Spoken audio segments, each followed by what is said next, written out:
Salut à tous, on se retrouve ce soir pour l'épisode 2644 de l'After Zap Image et on revient tout d'abord sur les incidents du côté de Marseille.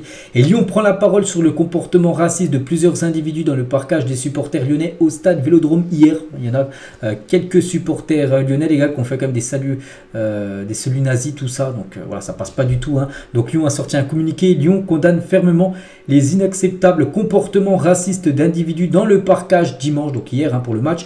Le club a demandé les vidéos pour identifier les auteurs de tout acte contraire à la loi, mais aussi contraire à ses valeurs, et rappelle sa volonté de les éloigner des tribunes. Donc voilà, concernant ses supporters, enfin quelques supporters bien sûr, c'est pas tous de Lyon, hier dans le parquage visiteur. Donc c'était complètement n'importe quoi ce qui s'est passé hier, que ça soit ça, et aussi ce qui s'est passé avec le caillassage des bus, parce qu'il y a eu le bus des joueurs et des bus aussi des supporters lyonnais qui a été caillassé hier. Et réaction de Farid, l'un des chauffeurs de car de supporters de Lyon. Donc il a dit tout s'est bien déroulé jusqu'à l'arrivée à proximité du stade Vélodrome. Les premiers cars se sont fait caillasser avec des jets de pierre, des fusées artisanales.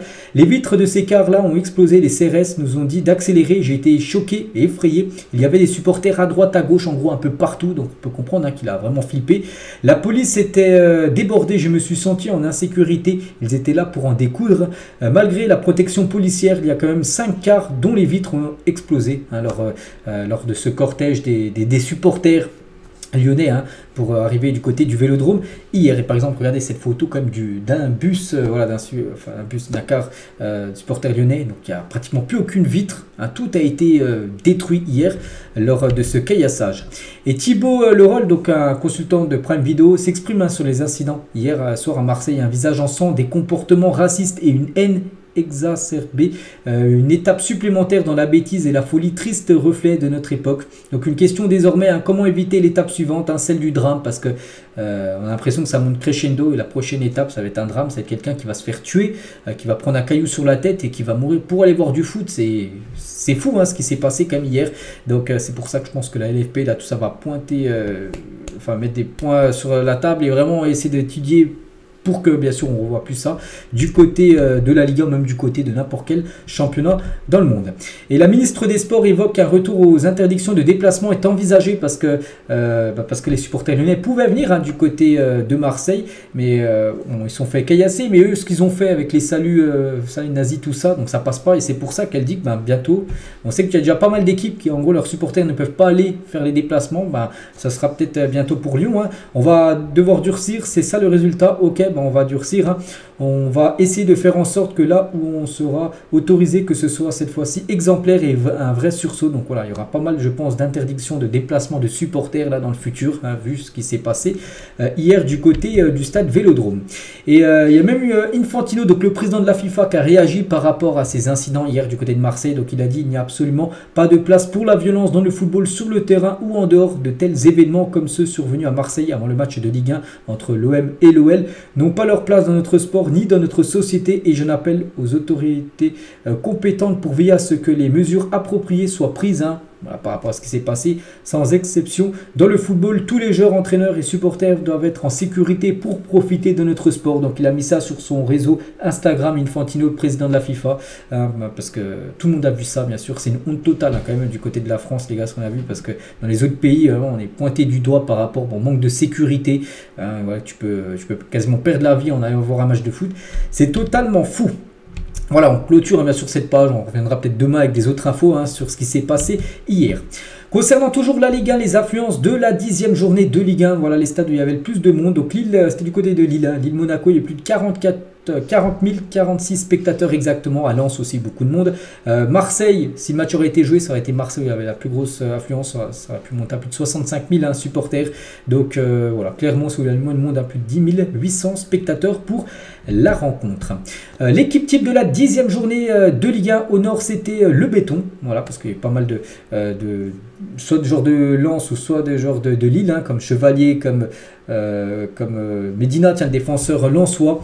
Donc il y a Warren Zaïre qui est présent avec son but contre l'équipe de Brest. Mbappé est également présent. Adams, l'attaquant nigérian de Montpellier, est également présent. C'est déjà son troisième doublé depuis le début de la saison. Ou même Sotoka qui a inscrit également un doublé. Il est également présent dans cette équipe. On va parler de Manchester United, Eric Ten Hag sur son choix de titulariser Johnny Evans plutôt que Raphaël Varane. Hier contre Manchester City, il a été beaucoup pointé du doigt par rapport à ça. Varane a commencé sur le banc, c'est plutôt Evans les gars, bon un joueur... Bon, enfin, pas trop de monde le connaît, mais bon, je vois qui c'est, mais bon, Varane pour moi est meilleur.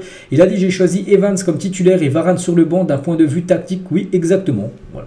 Pour lui, c'était le meilleur choix. Bon, après j'ai pas dit que si Varane il aurait été là, ça aurait été mieux, mais bon, à la fin du compte, il y a eu 3-0 pour Manchester City. Et Roy Keane attaque et remet en cause Bruno Fernandes. Il a dit j'aimerais qu'on lui retire son brassard de capitaine, parce que c'est le capitaine du côté de Manchester. Il est tout ce que je ne veux pas voir chez un capitaine. Donc voilà, Roy Keane, légende, bien sûr, du côté de Manchester, ce qu'il peut dire sur Bruno Fernandes. On va parler de Marc Guiu, a donné la victoire au Barça B face à Bilbao 12 minutes après son entrée en jeu. Il avait fait avec l'équipe première il y a quelques jours, c'était la semaine dernière, en 23 secondes, le week-end dernier contre Bilbao. Donc voilà, ce joueur, c'est un super sub parfait. C'est vrai qu'il avait joué avec l'équipe première, mais là, il n'a pas joué le Classico. Contre le Real Madrid, il a plutôt renforcé l'équipe réserve et pareil, en l'espace de quelques minutes, donc il est entré en jeu, puis il a permis à son équipe du Barça B de s'imposer à la 92e minute de ce match contre, je sais plus c'est marqué contre qui, contre Bilbao. On continue, on va parler de Isco, encore été absolument brillant face au Real, avec le Real Betis, c'était hier. L'Espagnol a déjà été élu 7 fois homme du match cette saison. N'oubliez pas qu'il était libre, il avait rejoint gratuitement cette équipe du Betis, c'est déjà 7 fois homme du match depuis son arrivée du côté du Betis en août dernier. Officiel, Danny Drinkwater, 33 ans, annonce qu'il prend sa retraite de footballeur. Il avait été l'un des grands artisans du sacre historique de Leicester en Première Ligue en 2016. Donc voilà, pour lui, c'est fini le foot. Il a annoncé aujourd'hui, en ce lundi 30 octobre, qu'il arrêtait sa carrière. Donc son plus gros trophée, plus gros exploit, bien sûr, c'est cette Première Ligue remportée avec Leicester en 2016.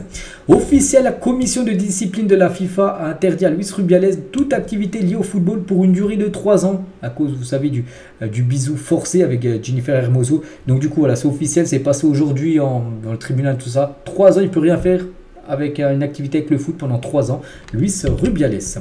L'Ajax Amsterdam est dernier du classement en Eredivisie, parce que j'ai parlé des 5 gros championnats sur ma chaîne principale à midi, mais pas par exemple de l'Ajax. Les gars, l'Ajax qui joue contre le PSV ce week-end est défaite 5-2 de l'Ajax. Et l'Ajax qui était déjà très mal classé avant-dernier, avant le match ce week-end, du coup maintenant ils sont derniers tout simplement. Et Bergwijn, après la défaite de l'Ajax contre le PSV, il a dit: vous les médias lancez des bombes, créez du bruit, êtes-vous là dans le vestiaire? Alors sur quoi vous basez-vous? Sur la façon dont je marche sur le terrain? Vous n'êtes pas dans le vestiaire, c'est juste un brassard, vous le rendez plus gros qu'il ne l'est, parce que c'est le capitaine, puis bien sûr il est beaucoup pointé du doigt, donc c'est le capitaine de cette équipe malade, cette équipe de l'Ajax qui est quand même dernière, ils sont derniers du championnat, c'est fou. Et le coach a été licencié il y a quelques jours, le nouveau coach intérimaire, donc c'est lui, c'est John Van Chip, voilà, nouvel entraîneur intérimaire de l'Ajax jusqu'en juin 2024, en gros jusqu'à la fin de saison. C'est lui qui va devoir essayer de remettre l'Ajax sur de bons rails, mais bon, on sait que ça va être compliqué. Voilà, concernant cette équipe néerlandaise dernière, c'est totalement fou. Grosse semaine de football, donc cette semaine, c'est qu'il y a pas mal de matchs. Par exemple, tiens, après-demain, mercredi 1er novembre, il y a Manchester United contre Newcastle, c'est de la Coupe de la Ligue anglaise, donc la Carabao Cup. Samedi prochain, regardez toutes les belles affiches, il y aura Newcastle, Arsenal, un Atalanta, Bergame, Inter, Dortmund, Bayern, c'est samedi prochain 18h30, Real Sociedad, Barcelone ou un Marseille-Lille, ça sera au Vélodrome. Et le dimanche, le lendemain, Fiorentina Juve ou même à Nice-Rennes. Donc voilà, les grosses affiches, on va dire, du week-end. On continue, on va parler du Ballon d'Or là, parce que ce soir, c'est la cérémonie du Ballon d'Or. Et regardez, on peut voir sur le Ballon d'Or, c'est qui le visage, c'est bien sûr Léo Messi, il n'y a plus de doute, c'est bien lui les gars. Quelques heures officiellement, il devrait être le vainqueur du nouveau Ballon d'Or. Regardez, ça a été encore réaffirmé par Fabrizio Romano, qui l'avait déjà dit il y a déjà à peu près une dizaine de jours, que ça sera lui le vainqueur du Ballon d'Or. Donc il va succéder à Karim Benzema. Donc Messi avait gagné après les deux avant, 2021 et 2019. Après ça a été Luka Modric. Après on peut voir chaque joueur depuis 2002, quel joueur a remporté bien sûr le Ballon d'Or. Concernant Kylian Mbappé, quelle position il va finir? Il finira, d'après ce que j'ai pu voir, 3e ce soir, normalement. Derrière, Messi premier, Haaland 2e, Mbappé devrait terminer 3e avec ce classement de 3e. Il serait sur le podium, c'est la première fois qu'il serait sur le podium d'un Ballon d'Or. Sa meilleure position, ça avait été 4e en 2018, où il avait gagné la Coupe du Monde. Donc voilà, normalement c'est 3e ce soir Mbappé, donc voilà, il est proche. Voilà, quand tu es troisième, tu es très proche bien sûr de remporter le Ballon d'Or. Concernant le Ballon d'Or féminin, donc là aussi il n'y a pas de surprise, ça devrait être la joueuse du FC Barcelone, Aitana Bonmati, qui devrait remporter son premier Ballon d'Or féminin, devrait succéder à Alexia Putellas, l'Espagnole, hein, c'est un collègue du côté du Barça qui a remporté les 2 derniers Ballons d'Or, donc ça va être Bonmati ce soir. Elle a gagné, n'oubliez pas, la Ligue des Champions et la Coupe du Monde, donc voilà, c'est sûr, elle a remporté le trophée The Best il y a quelques semaines, donc ça sera elle qui gagnera ce trophée. Concernant le trophée Copa, le Ballon d'Or Junior, voici la liste des 10 joueurs qui peuvent remporter ce trophée. N'oubliez pas qu'il y a quand même Wai, l'attaquant de Lens, qui est dedans. Il y a Musiala, il y a Camavinga, un joueur français, il y a Xavi Simon, Baldé, et le grand favori reste Jude Bellingham. C'est lui qui devrait remporter ce trophée.